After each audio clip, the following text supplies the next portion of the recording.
পানীয় জলের দাবিতে পথ অবরোধ করে বিক্ষোভ গ্রামের মহিলাদের।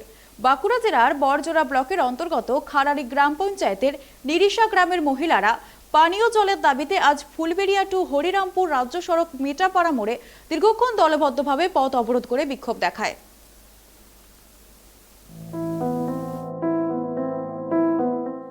পানীয় জলের দাবিতে পথ অবরোধ করে বিক্ষোভ দেখালো গ্রামবাসীরা। পাশাপাশি পঞ্চায়েত ভোট বয়কটের হুঁশিয়ারিও দিয়েছে তারা। গ্রামবাসীদের দাবি, দীর্ঘদিন ধরে পানীয় জলের সমস্যার কথা প্রশাসনকে জানানো হলেও এখনো পর্যন্ত কোনো সুব্যবস্থা করে দেওয়া হয়নি প্রশাসনের তরফ থেকে। এই কারণেই আজ সকাল থেকে গ্রামের মহিলারা দলবদ্ধভাবে মেটিয়াপাড়ার মোড়ে দীর্ঘক্ষণ পথ অবরোধ করে বিক্ষোভ দেখাতে থাকেন। রাজ্য সড়কের মাঝে কলসি বালতি রেখে ও বাঁশের ব্যারিকেড দিয়ে যানবাহন চলাচল বন্ধ করে তারা। যতক্ষণ না পর্যন্ত সরকারি আধিকারিকরা এসে পানীয় জলের সুবিধা করে দিচ্ছে ততক্ষণ তারা অবরোধ থেকে উঠবে না বলেই দাবি তাদের। পাশাপাশি আগামী পঞ্চায়েত ভোট বয়কট করার হুঁশিয়ারিও দিয়েছে তারা। আমাদের কিসের জন্য জল আসবে না, কিসের জন্য জল আসবে না? আপনারা অফিসারে আসবেন, আমাদের ভোটটা দিয়ে দেবেন, কোন নেতাকে ভোট দেবো না, কোন কাউকে ভোট দেবো না। তাহলে আপনারা গ্রামের মানুষ কি আগামী পঞ্চায়েত ভোট বয়কট ডাক দিচ্ছেন?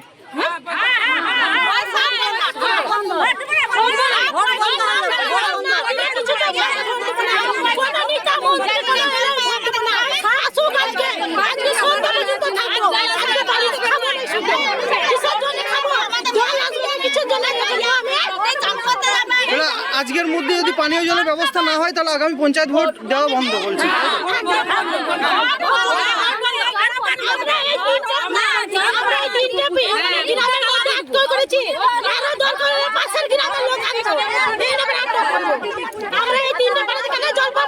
আমাদের এখানে দেখে যাক, গোটাই ক্যামেরা করে যাক, গোটাই যে পাথরের এলাকা কোনো কিছু নাই, সাহায্য দেয় নাই, আর একটা কলও ছাড়াই নাই, গেলে কার্য করে না, আবার লুকিয়ে যায়। যদি দরখাস্ত লিজে একটা ট্যাপ মারে, বলবে কখন সময় নাই। কে লুকিয়ে যায়? ওই যে প্রধানমন্ত্রী যারা হয়েছে, কেন লুকায় কি করে জানবো? তাহলে আমাদের নিয়ে তো ওরা দাঁড়াচ্ছে বলে তো জিতছে, কাজের নিয়ে করছে ওরা। হ্যাঁ, এই যে মাসের মাসটা কাটি ওরা মারছে যে, আর আমাদের কাজগুলো কেন করবে না? তিরপল পর্যন্ত সাহায্য করে নাই, কারণ ঘর দেখা নাই, ঘরে না ফুটে পড়ে আছে, জল পড়ছে, সে ঘরগুলো কেন দেখবে না? হ্যাঁ, সেগুলো কেন করলে প্রধান মেম্বারটা করবে, প্রধান মেম্বারটা করবে না, কেন এই কথাটা করা?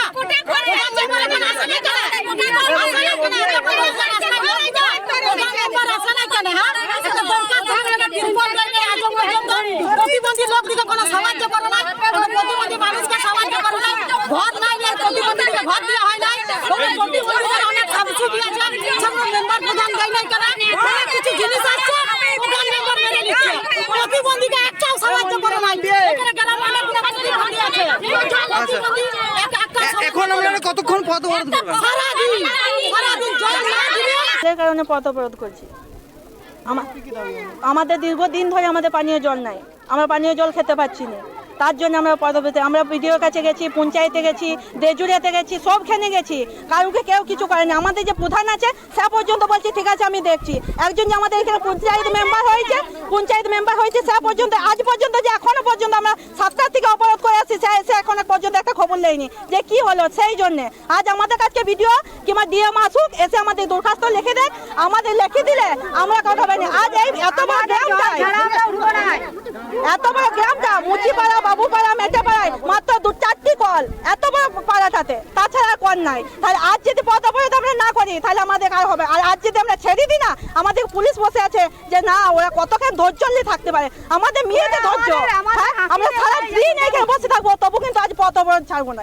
আজ এইখানে কাজ না হলে কাল ফুলবাড়ি মরে যাবো, ফুলবাড়ি মরে যে পথ অবরোধ করবো, সেইখানে না হলে ভিডিও যাবো, ঘেরা করবো, সেইখানেও যদি কাজ না হয় তারপরে যা হয় দেখবো। আমাদেরকে দেখে পুলিশকে হাসছে।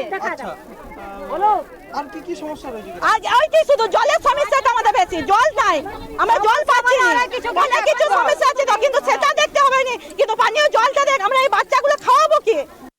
দীর্ঘক্ষণ পথ অবরোধের ফলে যানজটের সৃষ্টি হয়। যাতায়াত বন্ধ হওয়ার ফলে ভোগান্তির শিকার হয় বহু মানুষ। খবর পেয়ে ঘটনাস্থলে বড়জোড়া থানার পুলিশ এসে পৌঁছায় এবং বিক্ষোভকারী মহিলাদের সাথে কথা বলেন তারা। তাদের অভিযোগের কথা শুনে ব্লক অফিসে জানানোর পর ঘটনাস্থলে আসেন ব্লক আধিকারিক। পরে পুলিশ ও সরকারি আধিকারিকেরা বোঝানোর পর এই পথ অবরোধ থেকে বিক্ষোভকারীরা উঠে যান এবং বড়জোর থানার পুলিশের তৎপরতায় যানবাহন চলাচল স্বাভাবিক হয়। এই নিরিশা গ্রামের পাশাপাশি আরও বেশ কিছু গ্রাম রয়েছে যেখানে পানীয় জলের কারণে ভুগছে গ্রামবাসীরা। এখন দেখার বিষয় গ্রামের মানুষ প্রশাসনের কাছ থেকে কত শীঘ্র পানীয় জলের সুবিধা পায় এবং সেই দিকেই এখন তাকিয়ে গ্রামবাসীরা। বাঁকুড়া থেকে সিধু মান্ডির রিপোর্ট, ট্রাইব টিভি।